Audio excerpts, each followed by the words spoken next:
Welcome बच्चों, हम solve कर रहे हैं गणित प्रकाश अभ्यास कार्य पुस्तिका कक्षा 7 इकाई 10 चतुर्भुज। ABCD एक आयत है, चित्र के आधार पर प्रश्नों के उत्तर दीजिए। अब ये एक आयत है और नेक्स्ट हमसे प्रश्न पूछ रहा है, उसके उत्तर हमें देने हैं।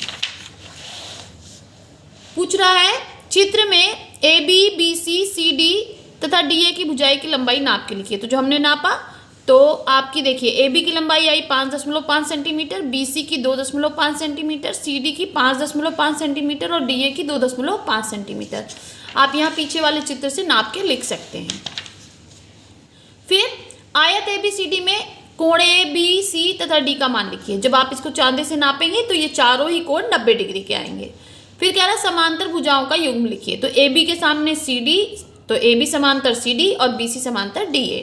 क्या सम्मुख भुजाएं समान है? तो हाँ, सम्मुख भुजाएं समान है। उसी तरह से नेक्स्ट पूछ रहा है निम्न चित्र को आप देखिए और प्रश्नों के उत्तर दीजिए। ऐसा समांतर चतुर्भुज जिसकी चारों भुजाएं बराबर होती हैं क्या कहलाता है? तो ये समचतुर्भुज कहलाता है। इसमें AB पैरेलल है, AB पैरेलल है किसके? DC के, और BC पैरेलल है किसके? DA के। फिर कह रहा है चारों भुजाएं बराबर है, तो AB बराबर BC बराबर CD बराबर DA। उसके बाद कह रहा है कि आप समचतुर्भुज ABCD में चारों भुजाओं की लंबाई को माप के लिखिए। तो जब आप स्केल से नापेंगे तो सभी की लंबाई आएगी 2.8 सेंटीमीटर। फिर नेक्स्ट इसी तरह पूछ रहा है आयत ABCD में सभी भुजाओं के मध्य बिंदु को मिलाते हुए एक बंद आकृति का निर्माण कीजिए। तो हमने सभी बिंदुओं को मिला दिया पेंसिल से और एक बंद आकृति का निर्माण किया। क्या चतुर्भुज PQRS एक समचतुर्भुज है? तो इसको नाप लेंगे, चारों भुजाएं बराबर है, तो हाँ है। फिर कह रहा है निम्न चित्र के आधार पर निम्न प्रश्नों के उत्तर दीजिए। अभी एक बना हुआ है ऐसा चतुर्भुज जिसके प्रत्येक कोण समकोण और सभी भुजाएं बराबर हो को क्या कहेंगे? तो ऐसे चतुर्भुज को हम कहते हैं वर्ग। उपयुक्त चित्र में समान भुजाओं एवं समांतर भुजाओं के नाम लिखिए। तो समांतर भुजाएं हैं AB समांतर CD और BC समांतर DA के। AB बराबर BC बराबर CD बराबर DA, यानी चारों भुजाएं बराबर हैं। कहा है कि वर्ग ABCD के सभी कोणों की माप लिखिए। तो सभी कोणों को मापेंगे तो आएगा 90 डिग्री। फिर कह रहा है अपने आसपास की 5 वर्गाकार वस्तुओं के नाम लिखिए। तो टाइल्स, घर में जो लगती है, घड़ी, कैरम, चेस बोर्ड और ब्रेड। वर्ग तथा समचतुर्भुज के अंतर को समझाइए। वर्ग के चारों कोण 90 डिग्री के होते हैं तथा विकर्ण बराबर होते हैं, जबकि समचतुर्भुज में ऐसा नहीं होता है। चित्र के आधार पर निम्न प्रश्नों के उत्तर दीजिए। ऐसा चतुर्भुज जिसमें दो संलग्न भुजाओं के युग्म बराबर होते हैं क्या कहलाता है? तो ऐसा पतंग कहलाता है। देखिए यहाँ पे AB बराबर है AD के और BC बराबर है CD के। नेक्स्ट कह रहा है पतंग की बराबर वाली संलग्न भुजाएं कौन सी हैं? चित्र देखकर रिक्त स्थानों की पूर्ति कीजिए। तो AB बराबर है AD के, अभी मैंने बताया, और BC बराबर है CD के। नेक्स्ट कह रहा है मोटे कागज पर अपनी इच्छा अनुसार माप का चतुर्भुज ABCD बनाइए। तो हमने बना लिया। चतुर्भुज को कैंची की सहायता से काटकर अलग कीजिए। अब सारे चतुर्भुज को काट के अलग कर लीजिए इस तरह से।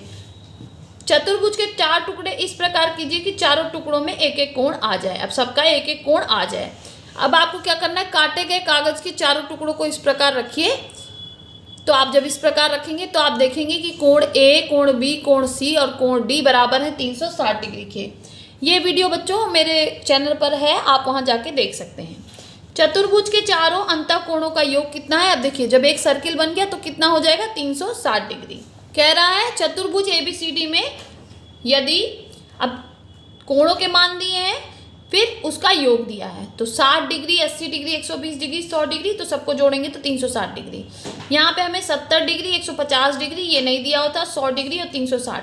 तो हमने इन तीनों को जोड़ के A, B और D को जोड़ के S से घटा दिया तो हमें मिल गया 40 डिग्री। सेम प्रोसेस यहाँ भी करेंगे। इन तीनों को जोड़ के 360 से घटाएंगे तो हमें कोण A मिल जाएगा 90 डिग्री।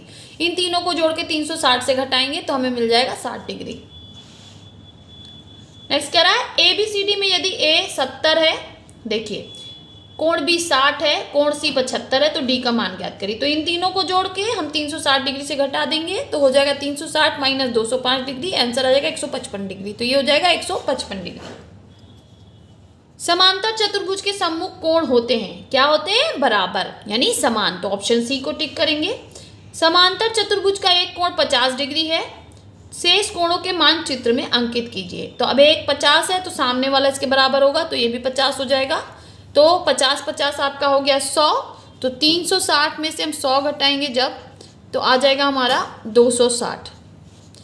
डिग्री। अब इसको हम क्या करेंगे, चूंकि ये भी दोनों बराबर होंगे तो 260 डिग्री को हम डिवाइड कर देंगे 2 से, तो आंसर आ जाएगा हमारा 130 डिग्री।